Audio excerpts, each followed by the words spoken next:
तो last episode के and पे हमने देखा था कि हमारा ट्रू साइको जो होता है वहां पर तैमूर खान को मारने के लिए जाता है। तैमूर खान को मारने के बाद वो लेवल 30 को अचीव कर लेगा। तो इसी के साथ ही यहाँ पर तैमूर खान के बारे में डिटेल्स बताई जाती है कि तैमूर खान पास में यहाँ पर बिल्कुल एक डिक्टेटर की तरह है, जो कि यहाँ पर कुछ अर्सा पहले इस जगह के ऊपर आया था। ये खान फैमिली का आखिरी डिसेंडेंट है जिसने यहाँ पर आने के बाद इस पूरे एरिया को यूनिफाइड किया। उसने नॉर्थ के अंदर आकर अपनी एक जंग छेड़ दी। जब उसे पता चला कि एक तरफ डिमोनिक और राइटियस पाथ के लोग फाइट कर रहे हैं, तो दूसरी तरफ तैमूर खान अपना हक जताने के लिए नॉर्थ के ऊपर आ गया और उसने अपने साथ बारबेरियंस को लिया और वहां पर आकर अटैक कर दिया। और इसने यहाँ पर ब्लैक व्हाइट ग्रेट वार का बहुत ज्यादा फायदा उठाया। और यहाँ पर आने के बाद क्योंकि इसके पास बहुत सारे लोग थे, इसकी आर्मी बहुत ज्यादा पावरफुल थी और साथ इसके पास ढेर सारा पैसा भी था। ये बिल्कुल एक बादशाह की तरह था जिसके पास बहुत सारा पैसा है, जिसके पास बहुत सारे लोग हैं। 30,000 ट्रूप्स के साथ मिलकर इसने यहाँ पर इस पूरे एरिया के ऊपर कब्जा कर लिया है। तो इसी के साथ ही टैंक सैम कहता है कि जब मैं इस जगह के ऊपर आया तो यहाँ पर आने के बाद मुझे पता चला कि इस जगह के ऊपर मुझसे पहले एक प्रीडेटर है जो कि शिकार कर रहा है। तो तब मुझे पता चला कि अगर मैं यहाँ पर इस प्रीडेटर यानी तैमूर खान को मार डालता हूँ तभी मैं यहाँ पर लेवल 30 को अचीव कर सकता हूँ।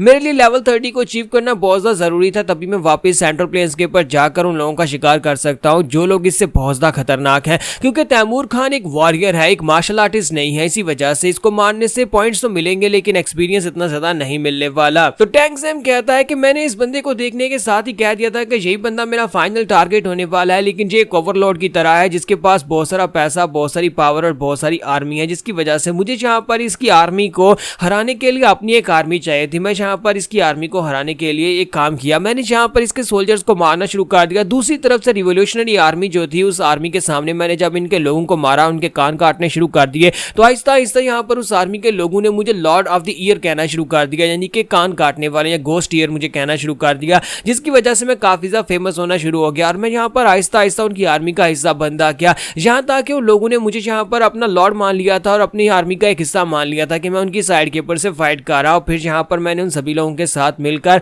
बारबेरियंस को मारा, तैमूर खान के बहुत सारे साथियों को मारा, एक कासल के ऊपर कब्जा करवा के दिया जहां पर इसका जो राइट हैंड मैन था जिसका नाम मरमोता था, मैंने मरमोता खान को मार डाला। और उसको मारने के बाद इन लोगों को मेरे ऊपर और भी ज्यादा यकीन हो गया। रिवोल्यूशनरी आर्मी के लोगों ने मुझे यहाँ पर अपना एक बहुत ही खास सोल्जर मान लिया, यहाँ तक कि वो मेरे कमांडर की तरह मेरी कमांड्स को फॉलो करने लगे। और फाइनली अब यहाँ पर मरमोता के मरने के बाद यहाँ पर तैमूर खान की बारी है और तैमूर खान को इस बात से बहुत ज्यादा नुकसान भी पहुंचा, मैंने उसके साथ जो कुछ भी किया है। तो हमारा सीन प्रेजेंट में आता है जहां पर तैमूर खान जो होता है वो आगे बढ़ता है और अटैक करने के लिए हमारे सैम की तरफ आगे लपकता है और कहता है कमीने मैं तुम्हें नहीं छोड़ूंगा, तुमने यहाँ पर मेरे बहुत सारे लोगों को मारा है, तुम्हारी वजह से यहाँ पर मेरी ये हालत हो चुकी है। जबकि इसी के साथ ही वो सोच भी रहा होता है कि आज यहाँ पर इस लड़के ने अपनी बॉडी के ऊपर इतने सारे कट्स लगाया और इसकी हालत तो खुद यहाँ पर मरने वाली हो गई है, फिर भी यहाँ पर मेरे ऊपर अटैक कैसे कर रहा है, यहाँ पर अभी तक खड़ा कैसे है। तो जैसे ही वो उसके ऊपर अटैक करने के लिए आगे बढ़ता है उसके साथ तलवार टकराता है, जबरदस्त एनर्जी निकलती है और तैमूर खान जो होता है पीछे की तरफ हटता है। तैमूर खान जो होता है वहां पर से अटैक को फेस करने के बाद पीछे हटता है, फिर साथ ही वो कहता है कि काइजी अटैक करो और उसका वुल्फ जो होता है वो साइड के ऊपर से निकलता है जंप करते हुए हमारे सैम के ऊपर अटैक करने लगता है। पीछे से जब अटैक करने लगता है तो टैंक सैम कहता है कि इन्वेंट्री, और साथ ही अपनी इन्वेंट्री के अंदर से अपनी तलवार निकालकर उस वुल्फ को वहीं पर मार डालता है।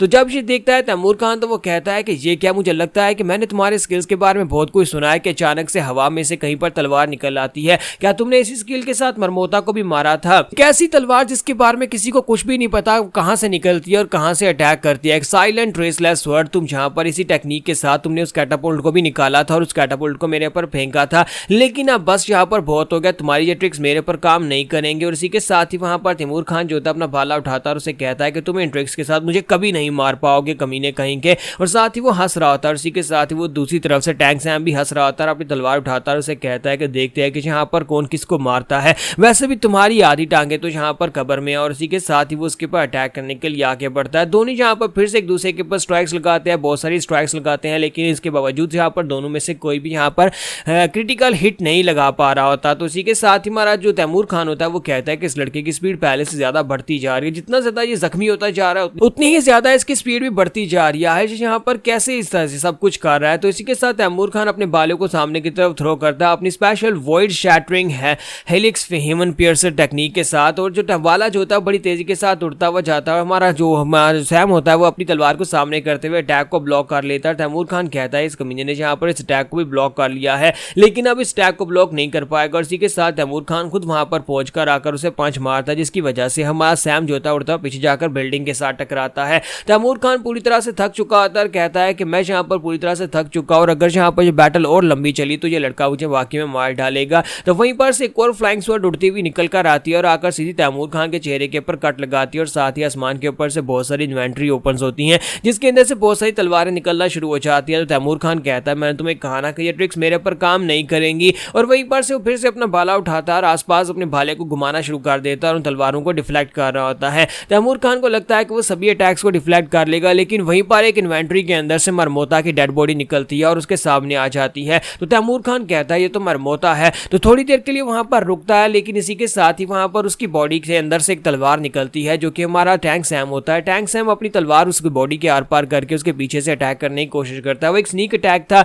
लेकिन इसी के साथ ही वहां पर दिखाते हैं कि तलवार जो होती है वो ना सिर्फ हमारे तैमूर खान की बॉडी के अंदर लगती है, बल्कि एक भाला जो होता है वहां पर हमारे टैंक सैम की बॉडी के आर पार भी होता है। क्योंकि तैमूर खान जो होता है वहां पर मरमोता को देखकर थोड़ी देर के लिए रुकता तो है, लेकिन वो यहाँ पर अपने भाले को अपने राइट हैंड मैन मरमोता की बॉडी के आर पार कर देता है। तो हमारा टैंक सैम कहता है देखो तो जरा, तुम तो यहाँ पर बिल्कुल एक बारबेरियन हो, तुमने अपने ही मरे हुए साथी की बॉडी के अंदर तलवार दंसा दी, तुम वाकई में बहुत ज्यादा घटिया हो। तैमूर खान उसे कहता है कि मरमोता तो वैसे भी मर चुका है, तो अब उसके मरने के बाद इस बात से क्या फर्क पड़ता है मैं तलवार उसकी बॉडी में डालूं या फिर भाला डालूं। तो इसी के साथ ही उसे कहता है कि वॉरियर ऑफ द नॉर्थ मुझे एक बात तो बताओ कि तुम यहाँ पर एक बात बताओ कि जब मरमोता मरा था उस वक्त क्या वो मुस्कुरा रहा था, क्योंकि मुझे ऐसा लगता है कि वो मुस्कुराते हुए मरा होगा, क्योंकि हम लोग यहाँ पर सिर्फ और सिर्फ इसलिए जीते हैं ताकि हम लोग शान के साथ वॉरियर की तरह मर सकें, और मैं जहाँ पर एक वॉरियर की मौत मरने वाला हूँ चाहे वो तुम्हारे हाथ से ही क्यों ना हो। तुम्हारा टैंक सैम उसे कहता है कि हाँ यहाँ पर वो हंस रहा था, जब मैंने उसे मारा था उस वक्त वो हंस रहा था। तो ये बात सुनते ही तैमूर खान बहुत ज्यादा खुश हो जाता है और हमारा टैंक सैम उसे कहता है कि चलो फिर देखते हैं कि यहाँ पर हम दोनों में से कौन मरता है,